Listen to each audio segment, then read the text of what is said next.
Bonjour Romuald, Bonjour Lilou. ravi de pouvoir faire cette interview dans le contexte de cet ouvrage qui vient de sortir, ton tout dernier ouvrage avec Jocelyn. Tout est relié. Hein, tu es, comment dire, je trouve que tu as une vision très élargie, en tous les cas, on va dire presque mélodique de la science. Tu apportes de nouveaux éléments et je vais rentrer direct au cœur du sujet justement de ce vaste univers qui a tellement de mystères et en même temps qui intrigue beaucoup d'entre nous et tu as parcouru quand même et tu as baroudé et tu as fait ton chemin et faire beaucoup de recherches qui te permettent d'avancer certaines propositions, certaines théories spéculatives bien sûr, mais qui sont quand même très intéressantes à écouter et qui peuvent certainement apporter des éléments de ce grand puzzle qui en effet dans lequel, enfin voilà, qui est vaste et intrigant. Et donc on va plonger au cœur de l'univers avec toi, j'adore.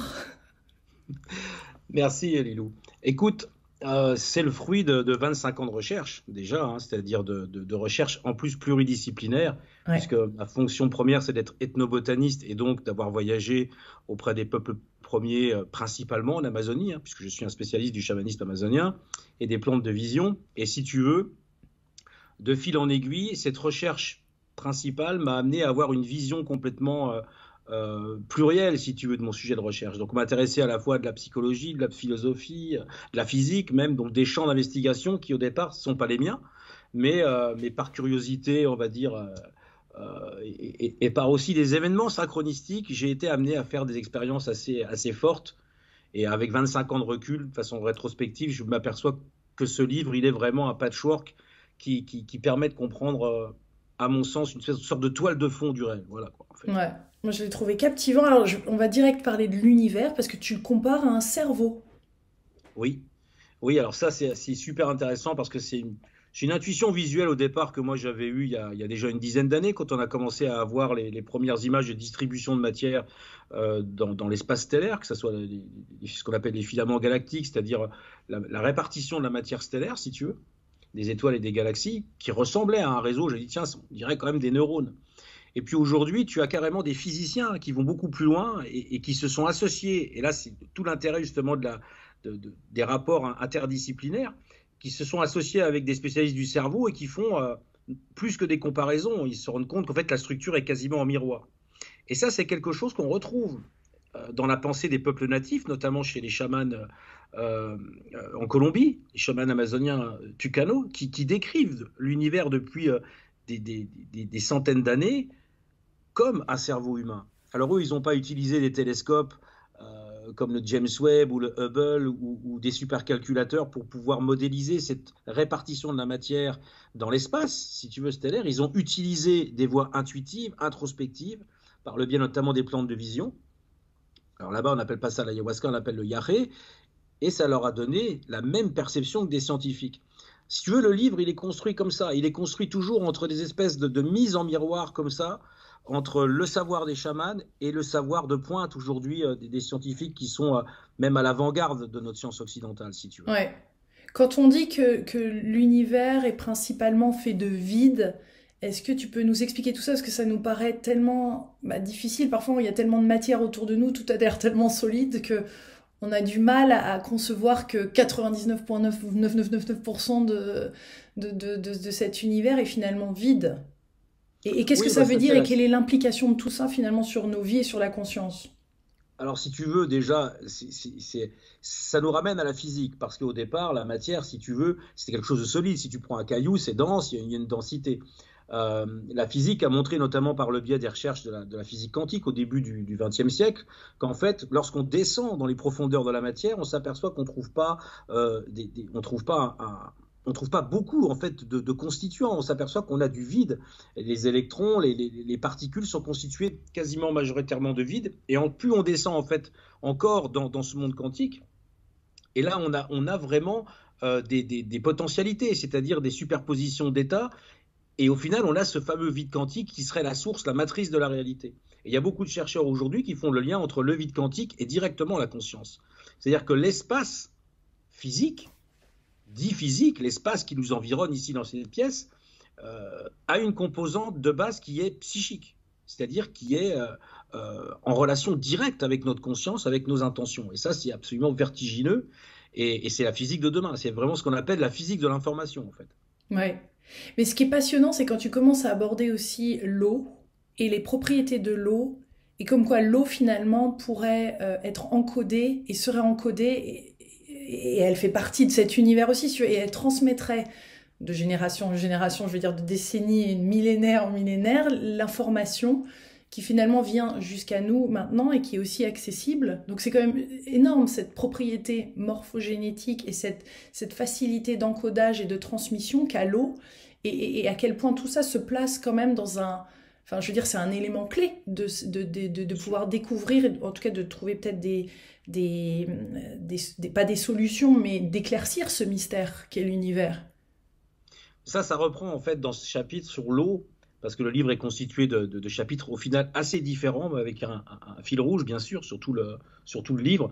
Le chapitre sur l'eau s'inspire beaucoup en fait des travaux de Marc Henry, du chercheur Marc Henry, Ouais. qui propose justement que le vide quantique soit corrélatif, c'est-à-dire conjoint aux molécules d'eau. C'est-à-dire qu'à un moment, l'eau permettrait de s'interfacer avec la conscience, voire de la diffuser, ou même d'en être à l'origine et d'être aussi support de mémoire.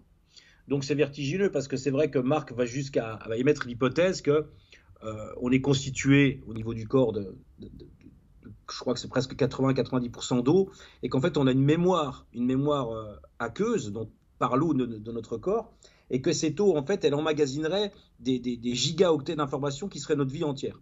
Et qu'en fait au moment de la mort, toute cette information via les molécules d'eau passerait dans le domaine quantique justement par le biais des propriétés de ce qu'on appelle les domaines de cohérence de l'eau au Ouais. niveau quantique. Parce que c'est Donc c'est juste mentionné, je fais vertigineux. enfin, juste pour compléter ce que tu dis, c'est que je pense que de mémoire tu dis 60% à peu près, enfin, apparemment ça Ouais, varie entre 70 et 80%, c'est enfin, ça. Ouais. métrage, etc. Attends, hop. Mais que Ok, voilà ce que j'ai finalement, trouvé sur le web oh pour Siri, 10 et 80 notre âge, etc. Regardez. excusez-moi, là il y a Siri qui vient de démarrer pour rien. Je lui demande pas de faire une recherche parce que c'est pas encore très accessible sur internet ces infos, comment dire, il faut heureusement qu'il y a des livres comme ça. Mais finalement, nos cellules elles-mêmes, même si on est que 60, on va dire 70%, allez 80% d'eau, en fait, chaque cellule en elle-même est à 96, Oui. 97% finalement d'eau, c'est ça? Oui. Bah, l'eau, c'est la vie. Hein. Tu sais, toutes les cultures natives avec lesquelles on a eu la chance de travailler ont exactement le même discours. Alors nous, on a repris même dans le chapitre une expérience qui est liée aux aborigènes d'Australie, qui ont des entités qu'on appelle les Wandjina, et qui sont censés vivre dans l'eau, et qui sont censés aussi avoir créé la vie, mais aussi venir d'une autre dimension que la nôtre. Et en fait, les travaux de Marc Henry, quand tu les couples avec le chamanisme local, avec ce que disent les anciens Ngaringin, puisque c'est la tribu aborigène qui font ces représentations des Wandjina, et ont ces mythes sur les Wandjina, et ben ça correspond. C'est-à-dire que tu peux te dire que la vie aurait pu être créée par une sorte de ce qu'on appelle la pense-permis, mais la pense-permis dirigée, tu vois, à travers justement le biais de ces molécules et par le biais du vide quantique à distance. Alors Donc ça, c'est on juste. va en revenir vers la fin à cette théorie justement que tu as sur la pense-permis, parce que je vais juste rester sur l'eau parce que bon, si on aborde les extraterrestres tout de suite ou des super intelligences, on va peut-être perdre une partie des personnes qui écoutent, et encore, parce que je pense que vraiment de plus en plus de personnes s'ouvrent à tout ça. Mais si tu veux bien rester sur l'eau justement et cette propriété morphogénétique. Oui, de toute façon, ce que Marc Henry dit, et ça c'est aussi fondamental, c'est-à-dire que les biologistes ne s'intéressent pas à l'eau des organismes vivants, et c'est juste incroyable, puisque vu qu'ils sont constitués à entre 70 et 80% d'eau, euh, c'est incroyable que la biologie ne soit pas intéressée à l'eau, aux fascias, à tout ça. On commence à découvrir tout ça aujourd'hui, à l'intégrer dans les schémas de la biologie. Donc, vraisemblablement, on cherche à savoir d'où viennent les formes des êtres vivants, comment l'information circule dans tout ça, et vraisemblablement, l'eau a un rôle à jouer fondamental, qui a été, qui est méconnu de la part de la biologie. Alors aujourd'hui, ça s'ouvre, hein, tout ça, maintenant, c'est Oui. des champs d'action. Marc Henry est d'ailleurs professeur émérite de chimie à Strasbourg.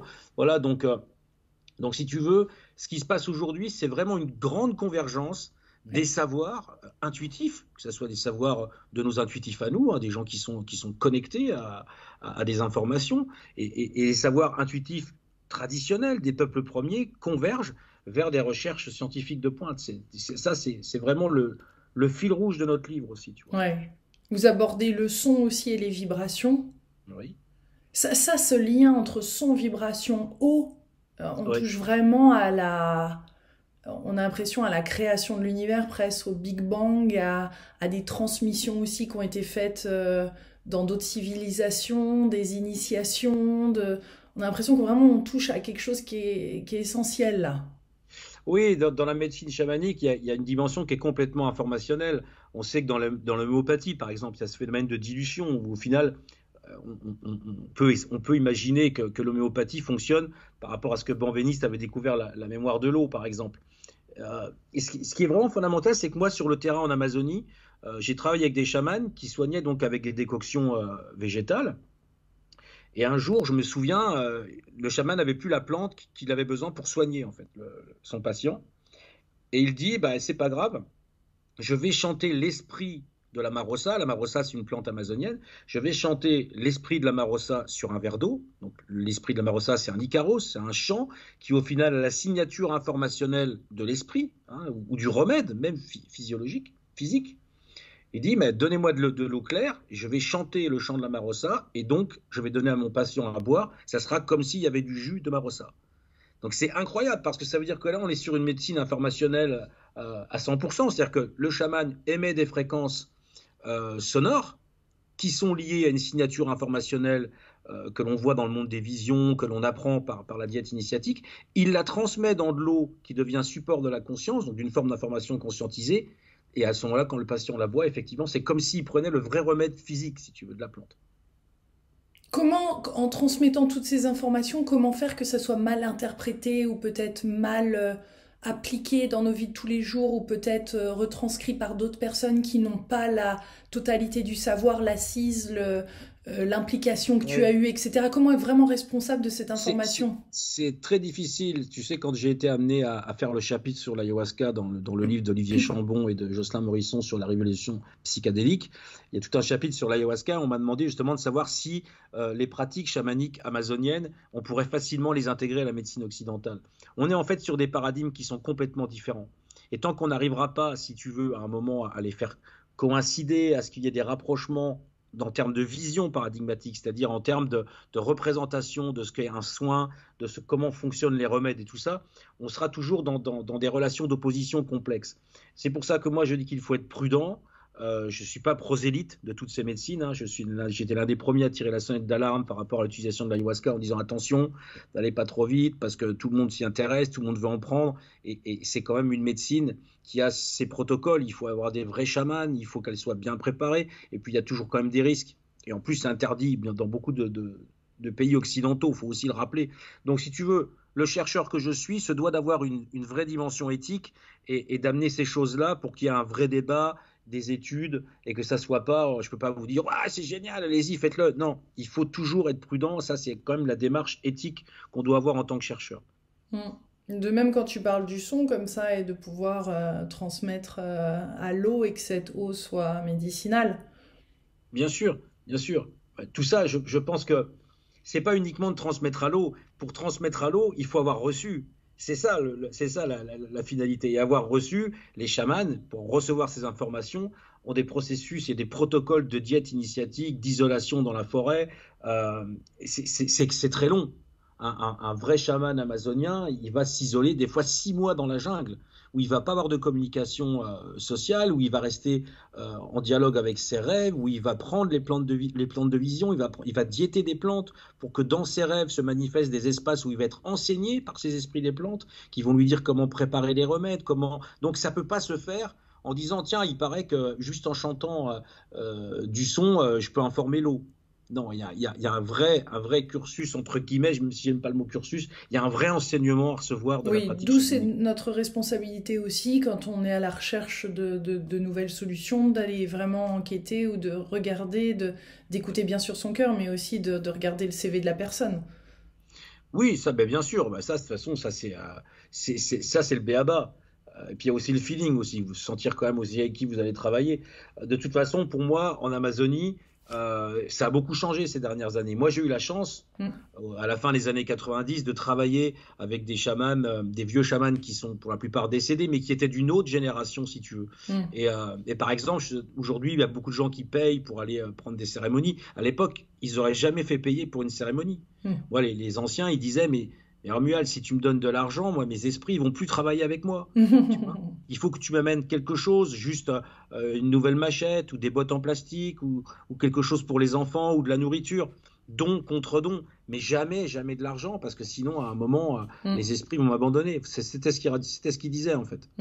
D'ailleurs, naturellement, on en revient à ça hein, dans nos vies, par moments, quand on est intéressé à ces sujets, moi, je vois qu'il y a plein de choses comme ça qui passent par les échanges. Naturellement, ça se fait. Il y a quelqu'un qui veut offrir quelque chose, mais il y a autre chose qu'on naturellement fait. Finalement, c'est comme une loi universelle, presque.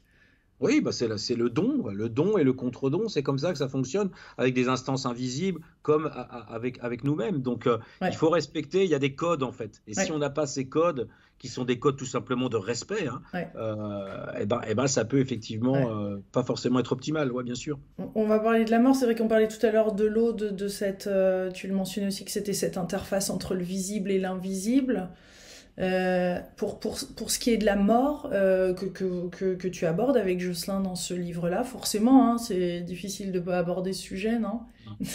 que la conscience disparaît pas, elle, une fois qu'on meurt, qu'elle continue, pareil, que cette information, alors c'est ça que j'ai trouvé intéressant, elle est transférée dans ce vide quantique.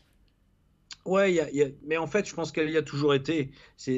Plus j'avance dans mes recherches sur l'au-delà, parce qu'avant celui-ci, il y avait eu un précédent. On avait déjà écrit avec Jocelyn ce souvenir de l'au-delà, où on avait justement abordé tout le paysage des recherches qui existent aujourd'hui sur l'au-delà, que ce soit dans les soins palliatifs en fin de vie, les NDE, les NDE partagés, enfin, tout ça, on a essayé de les mettre pareil. On a fait la même chose, on a mis en miroir avec ce que disent les peuples premiers.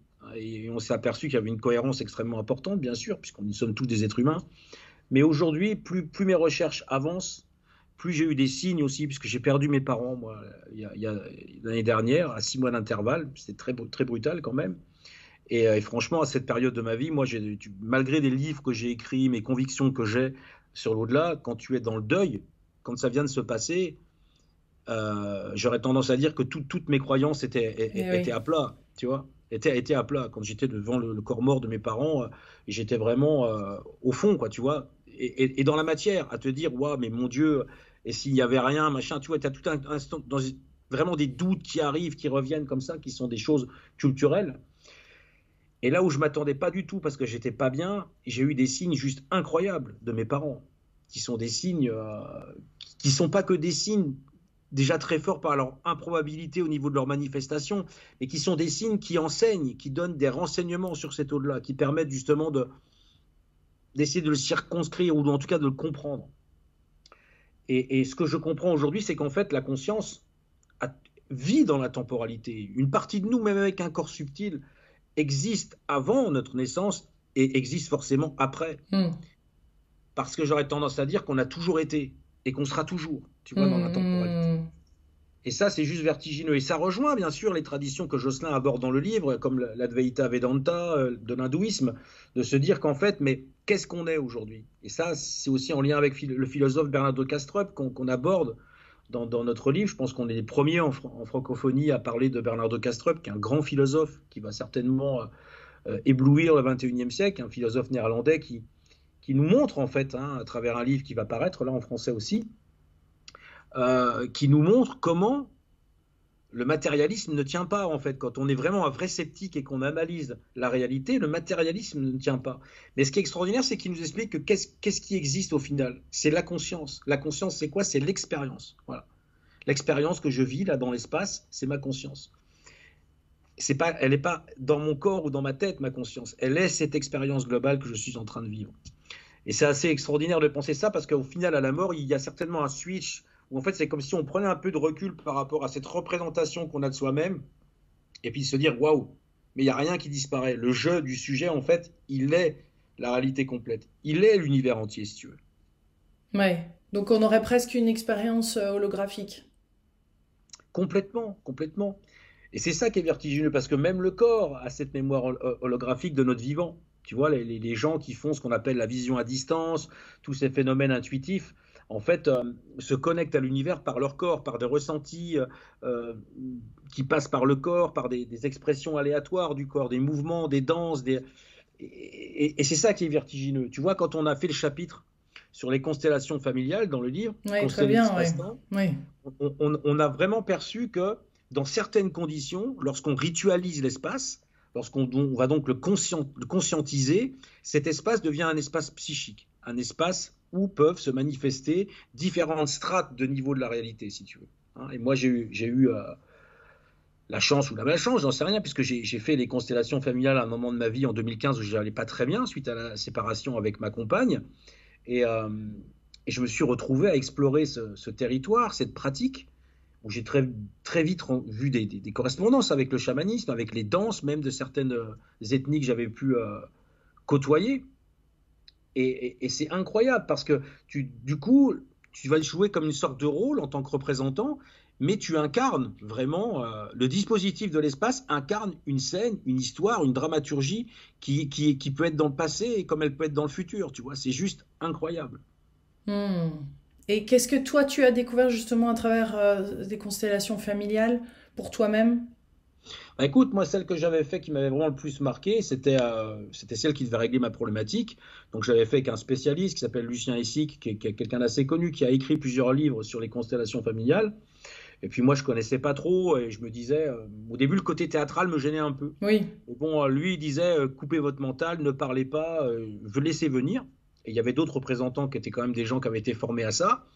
Et très, très vite, si tu veux, moi, où j'avais été surpris, c'est que le constellateur qui représentait en fait mon arrière-grand-père semblait porter des choses, courir, transpirer, être super fatigué. Et il vient me voir, à un moment, il me dit, mais il faisait quoi ton arrière-grand-père? Parce que j'ai l'impression de porter des choses, on dirait qu'il y a comme une guerre ou des choses comme ça. Mais je lui dis, il était brancardier à Verdun. Hmm. Il me dit, ouais, c'est ça. Il me dit, c'est ça. Et en continuant, si tu veux, ce qui s'est passé à un moment qui était complètement dingue, c'est que tous les participants euh, et qui ne connaissaient pas du tout mon histoire, qui ne Hmm. connaissaient pas cette problématique, Hmm. semblaient agoniser au sol, certains avaient le goût du soufre dans la bouche, Hmm. sentaient les odeurs de fumée. Hmm. Alors on sait que le champ de bataille de Verdun, c'était ça, de l'hypérite, des gaz, certains ressentaient des douleurs dans leur corps, certains étaient morts carrément, hein, si je me rappelle, d'autres étaient complètement inertes. Et ce qui a émergé, si tu veux, Oui. de cette constellation familiale, c'est que mon arrière-grand-père a beaucoup souffert d'avoir voulu sauver un ennemi, d'avoir sauvé un Allemand, en fait, Mhm. euh, qu'il a caché, qu'il a essayé de sauver, mais cet homme est mort. Hmm. Et mon grand-père, mon arrière-grand-père a très très mal vécu cette situation, et j'ai senti que quelque chose se débloquait vraiment pendant cette constellation et après. Et ce qui est complètement fou, c'est que quelques jours après, je m'étais pas rendu compte que je me rasais plus, en fait. Hmm. Et au bout d'une dizaine de jours, je suis arrivé devant ma glace et j'étais comme ça. Hmm. Et je me suis dit, je suis barbu. Hmm. Et en fait, d'avoir revécu toute cette histoire de la guerre de 14, des poilus, tout ça, fait qu'en fait, moi, depuis 2015, je me rase plus parce que ça a aussi permis d'asseoir ma personnalité, tu vois. C'est comme si à un moment, j'étais devenu ce que j'aurais toujours dû être, tu vois. Oui, mais Avant, je me rasais le au-delà cheveu. de la barbe, qu'est-ce qui se jouait et qu'est-ce que revivre ces instants-là dans ta lignée, à travers une constellation familiale, a Ah, ça a fait? débloqué Qu'est-ce plein que... de choses. Ça a eu une action sur mes parents, sur ma mère, parce que c'était mon arrière-grand-père côté maternel. Ça a débloqué des choses dans la famille. Il y a des non-dits, si tu veux, qui ont émergé.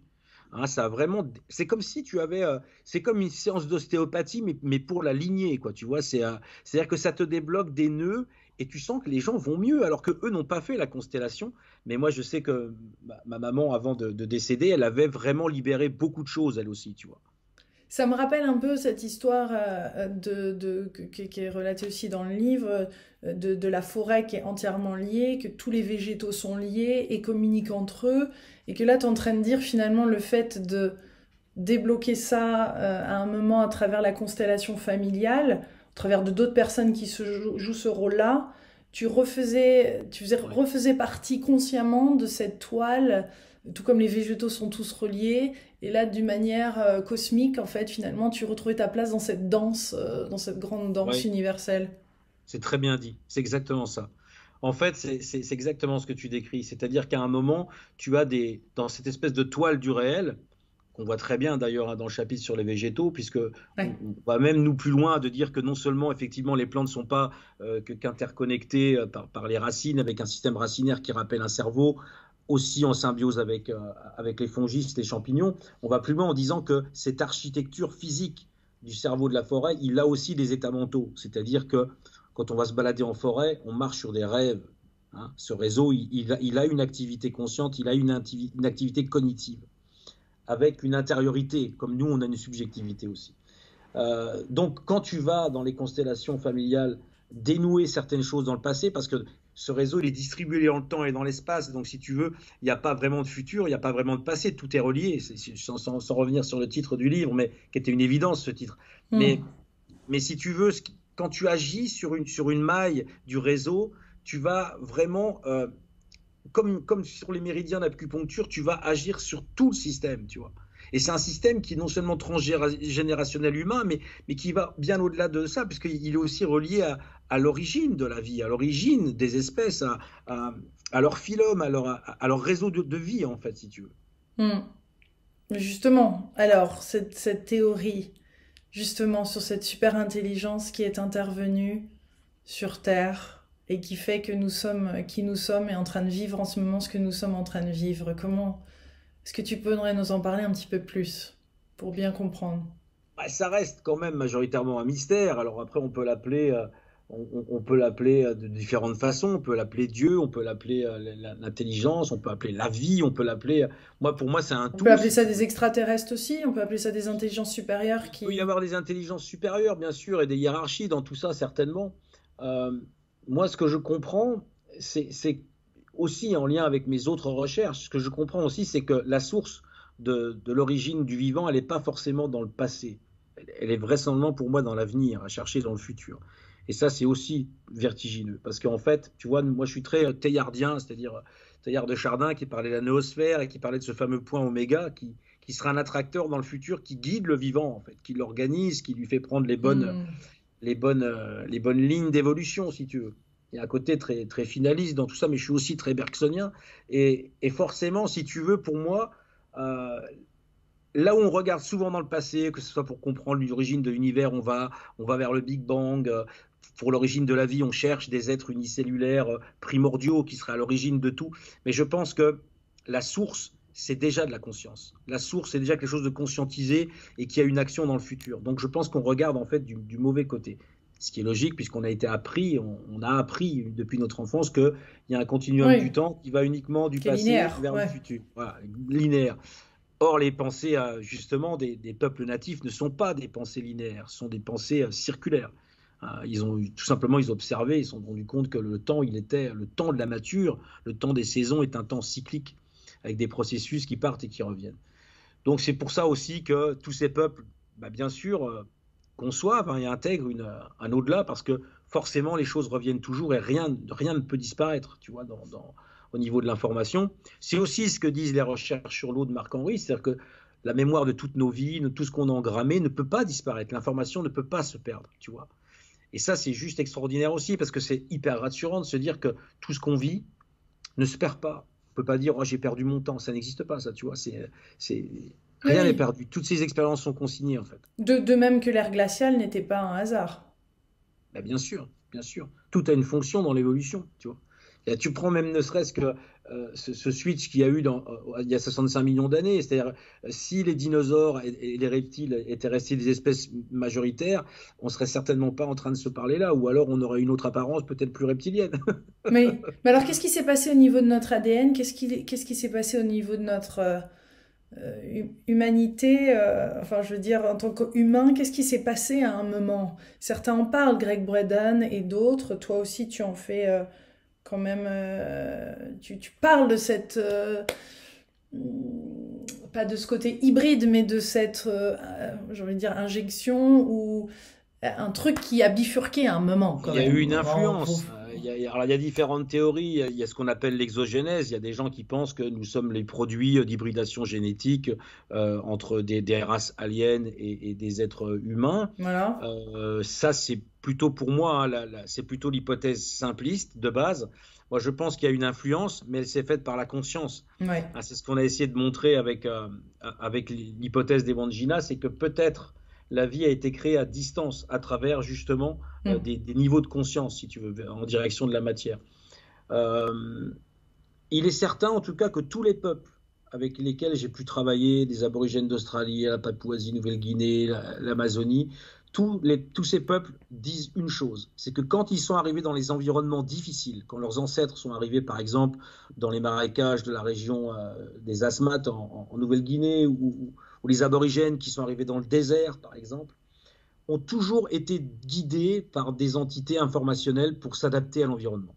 C'est-à-dire qu'en vision, des êtres se sont présentés à eux, et aussi sous forme de matérialité, dans la réalité physique, pour leur dire comment il fallait vivre dans ces environnements, comment en éviter les dangers, comment en tirer les ressources.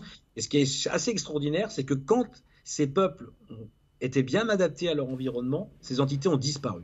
Voilà. Donc c'est peut-être d'imaginer qu'on a un programme à l'intérieur de nous qui nous permet, en s'extériorisant, de nous adapter à l'environnement. Voilà. Moi, c'est plutôt mon hypothèse aujourd'hui. Ouais. Mais qui rejoint l'autre, hein, mais qu'elle est un petit peu plus spirituelle, on va dire.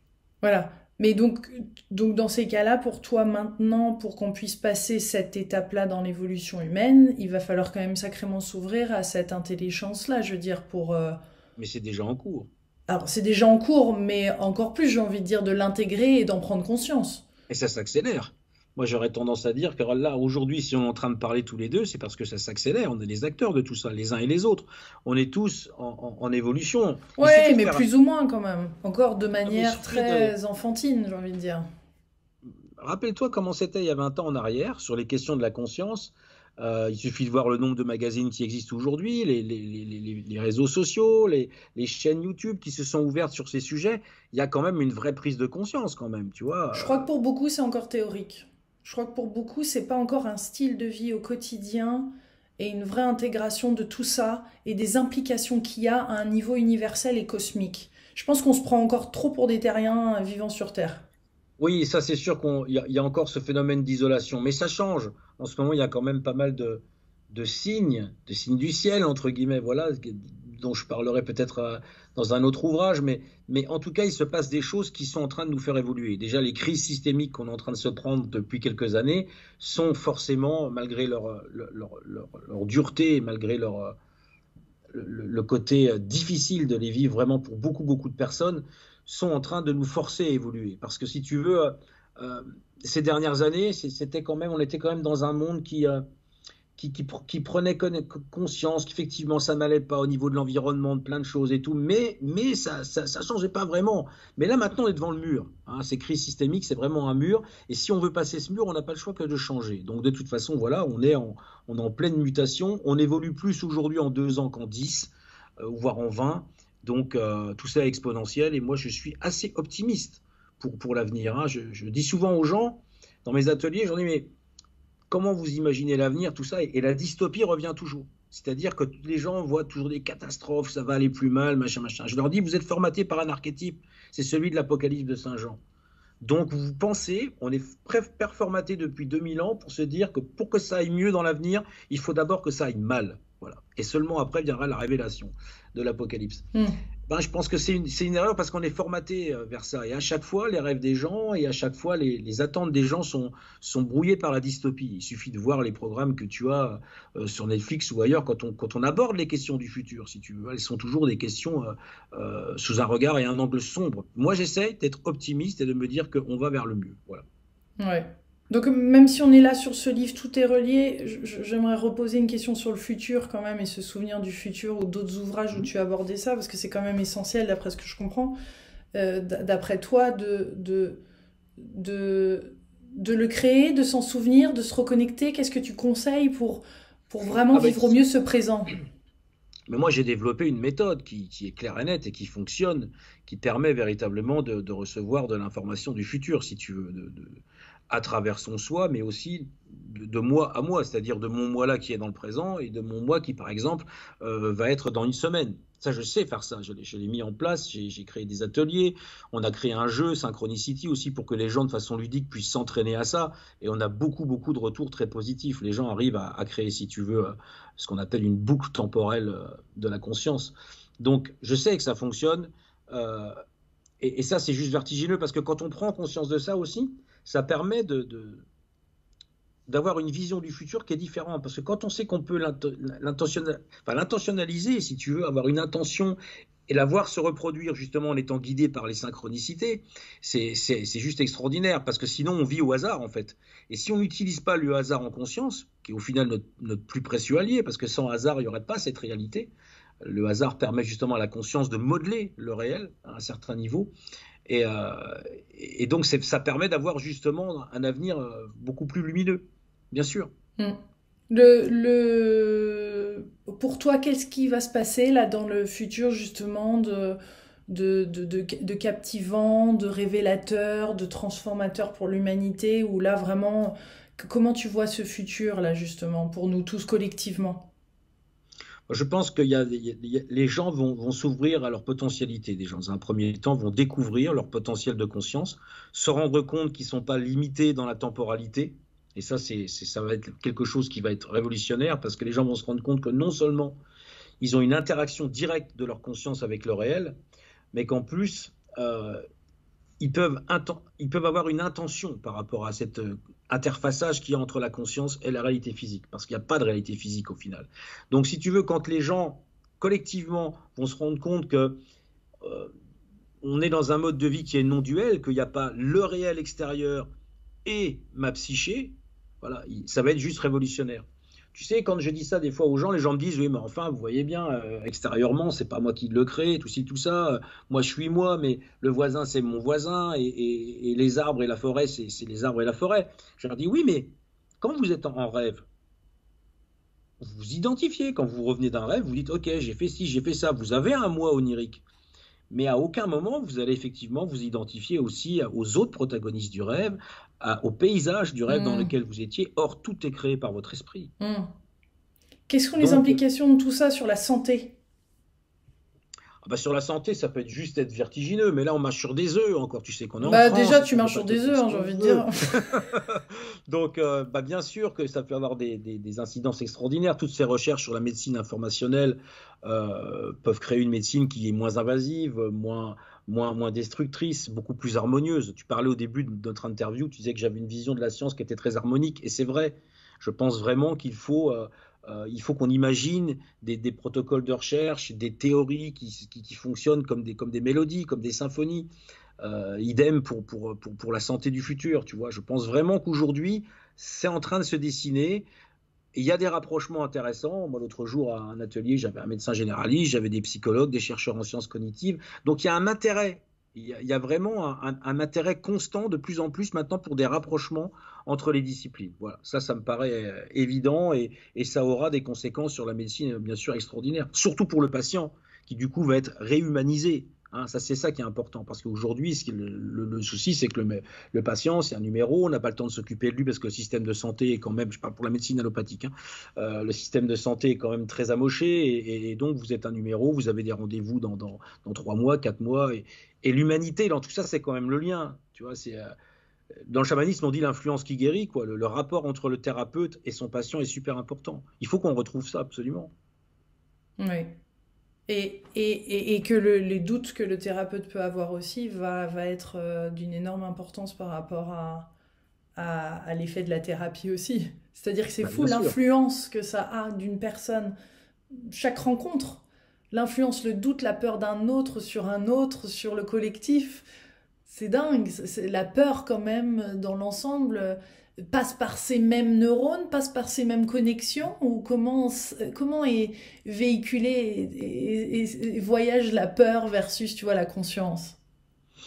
La peur, c'est ce qui nous limite, c'est ce qui nous empêche de voir le réel, si tu veux. Parce que, en fait, vraisemblablement, même en sciences cognitives, aujourd'hui, on pense, on en parle aussi un petit peu dans le livre, parce que c'est très à la pointe. Il y a aujourd'hui des neuropsychologues qui pensent que en fait, le cerveau a évolué, non pas pour voir la réalité, mais pour la masquer en fait. Oui. C'est-à-dire rentrer en complexité cérébrale pour masquer Oui. l'accès au réel. Parce que cette réalité, sinon, elle serait plus vaste. Tu vois, on me dit des fois, mais l'inconscient collectif, ça se situe où? Est-ce que c'est sous un inconscient neuronal? Est-ce que c'est dans un inconscient psychanalytique? Et moi, ce que j'ai pu vivre avec les chamans, c'est que l'inconscient collectif, en fait, c'est la réalité physique. Si vous allez vous balader dans la forêt, vous êtes dans l'inconscient collectif. Mais vous allez percevoir uniquement ce pourquoi vous êtes câblé, ce que votre éducation vous a permis de voir.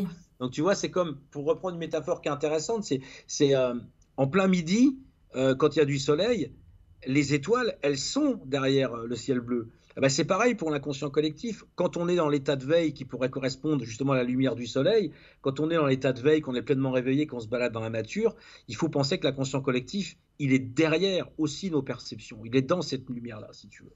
Donc, ce qu'il faut comprendre, c'est comment on peut relationner avec tout ça. Et comment on peut se déconditionner alors? Comment on peut se déconditionner? Et la peur est fondamentale. Tu sais, dans les cérémonies d'ayahuasca, dans les premières cérémonies, tu es confronté à la mort. Tu penses que tu vas mourir. Mais oui. Clairement, c'est ton corps a l'impression qu'il va mourir, donc il va émettre des signaux dans l'organisme d'étouffement, de vibration, comme si tu allais te décorporer et que tu allais mourir au final. Donc, plus tu as peur, plus c'est dur. Plus c'est dur dans ton corps, plus c'est dur au niveau des visions. Et il y a un moment où, de toute façon, tu lâches prise en te disant, ok, ben c'est bon, c'est comme Saint-Antoine sur le tableau, quoi. Tu dis, il y a les démons, tout ci, tout ça, je lâche prise, je m'en fous, je suis pas bien, mais tant pis, allez, voilà, je lâche tout. Et à partir de ce moment, au moment où en fait tu abandonnes la peur, s'ouvre le monde des visions, qui est un monde extrêmement lumineux, extrêmement solaire, avec des sentiments océaniques, enfin des perceptions qui sont dignes du divin, si tu veux. Mais dans un premier temps, tant que tu es dans tes peurs, bah, tu restes dans des trucs organiques, difficiles à vivre, avec des visions qui peuvent être obscures et un peu denses, quoi. Voilà, quoi. Ouais. Donc de regarder au-delà quand même, de regarder au-delà ici, dès maintenant, dès à présent, au-delà de ce voile, hein, comme tu dis, au-delà de ce voile, de ce conditionnement, de réaliser à quel point justement tout est relié, que nous sommes reliés, que nous avons la capacité de vivre un présent qui est lumineux à tout instant. Enfin, je veux dire, ça paraît presque ultra positif et irréel, et simpliste, alors qu'en fait non... Finalement, on est déjà interconnectés. Il n'y a pas grand-chose à faire. Bien sûr. Je veux dire, qu'est-ce qu'on a à faire dans l'histoire? Ben, c'est ce que disent les grands maîtres de l'Advaita Vedanta. Ils disaient, mais arrêtez de chercher, tout est déjà là, vous avez déjà tout. Tout est déjà là, la conscience est là, et de toute façon, vous pouvez gamberger avec votre mental tout ce que vous voulez, la conscience est, et elle est ce qu'elle est. Donc, de toute façon, le jour où vous risquez de sombrer, ou quand vous allez mourir, la conscience sera là, quoi. Le message, il est juste incroyable parce qu'il montre qu'il n'y a pas à rechercher, il y a déjà tout. On a déjà tout, en fait. Voilà. Pourtant, on parle de libre arbitre, mais il serait minime. Le libre arbitre, non, je pense qu'on l'a vraiment. On a cette possibilité, si tu veux, de faire des choix. C'est ce que j'ai montré dans ce souvenir du futur. C'est quand même qu'on a la possibilité de reprendre un petit peu, j'aime pas le mot contrôle, mais reprendre un petit peu plus la conscience de son destin, si tu veux. C'est-à-dire que quand on mais à quel point est-ce là déjà écrit ou est-ce déjà inscrit ou non, si on laisse sa vie au hasard, ça va s'écrire tout seul, j'aurais tendance à dire. Mais à partir du moment où on va le conscientiser, qu'on va en faire l'expérience, hein, on a cette possibilité de guidance de soi-même à partir du futur. Ça, j'en suis persuadé. Et ça change la donne, parce que ça crée comme une sorte de GPS de l'esprit, où au mieux de prendre des lignes qui sont au hasard, des fois vous prenez votre voiture, vous n'avez pas de GPS, bah, vous allez dans les bouchons. Si vous avez un GPS, ça vous dit un petit peu avant, bah, c'est plus vert à côté, quoi. C'est plus fluide. Bah, c'est un peu pareil avec ces outils. Ouais. Mais est-ce qu'on mesure vraiment l'impact de ce que ça fait par rapport à l'ensemble du plan? Je veux dire, est-ce que ça crée pas des anomalies au final? Et est-ce qu'il n'y a pas encore plus d'implications à avoir? C'est comme des trous de gruyère à un moment, des bouts où on aurait en effet des espèces de percées sur notre propre vie sans comprendre vraiment l'ensemble. Et dans le coup, est-ce que... Tu vois ce que je veux dire? Est-ce que il y a des résistances qui peuvent s'opérer. Ces résistances, c'est les résistances du collectif. C'est-à-dire que, voilà, à un moment, c'est bien de comprendre que ce monde, il est complètement interfacé avec notre conscience et qu'il n'est au final que conscience. Mais à un moment, si je veux faire apparaître dans la réalité quelque chose qui n'est pas admis par le collectif, je pourrais pas le matérialiser parce que le collectif, le collectif va dominer, si tu veux, va donc empêcher de faire ce que j'ai à faire en termes de presque de la magie, si tu veux. Quand tu regardes les chamans, pourquoi ils s'isolent? Ils le disent, nous, pour pouvoir comprendre l'interaction qu'on a directement avec la matière, on est obligé de s'isoler du collectif social pour qu'il n'y ait pas ces influences des autres qui nous disent mais ça c'est possible ou ça c'est pas possible. Et ils vont même s'isoler des fois d'observateurs même non humains. C'est-à-dire qu'ils vont dans des grottes. Pourquoi? Parce que dans des grottes, il n'y a pas les oiseaux, il n'y a pas les autres animaux, parce que ces autres créatures vivantes, elles interfèrent aussi dans le champ d'information et dans le champ de manifestation des phénomènes. C'est pour ça que tu as des apparitions de la Vierge dans des grottes, dans les endroits reculés, parce que justement, dans ces endroits, c'est possible parce qu'il n'y a pas d'observateurs qui viennent décohérer la réalité en termes de physique quantique, tu vois. Je le comprends tellement juste d'un petit point de vue de faire des interviews avec caméraman ou sans caméraman. Si le caméraman n'est pas ouvert sur ces sujets, ça change toute la conversation. Bien sûr. Et ça m'a mis 15 ans, 20 ans avant de découvrir ça, vraiment, que c'était... Je comprenais pas pourquoi la vie me forçait presque à faire ça en solo. Et ça changeait tout dès que j'ajoutais un autre élément. C'est dingue, hein. C'est dingue de se rendre compte à quel point on peut créer un environnement aussi qui va favoriser notre épanouissement. Mais à encore un plus grand niveau, on pense à notre maison bien sûr, mais à un niveau humain, à des personnes autour, de nos relations, de guérir ces relations à travers justement des constellations familiales et autres, à quel point tout va devenir encore plus harmonieux et dans le coup, nos vies vont être vraiment une expression, une symphonie presque, nos âmes vont pouvoir chanter à l'unisson. C'est dingue ce qu'on peut mettre en place pour favoriser ce chant-là ou cette expression-là de qui on est.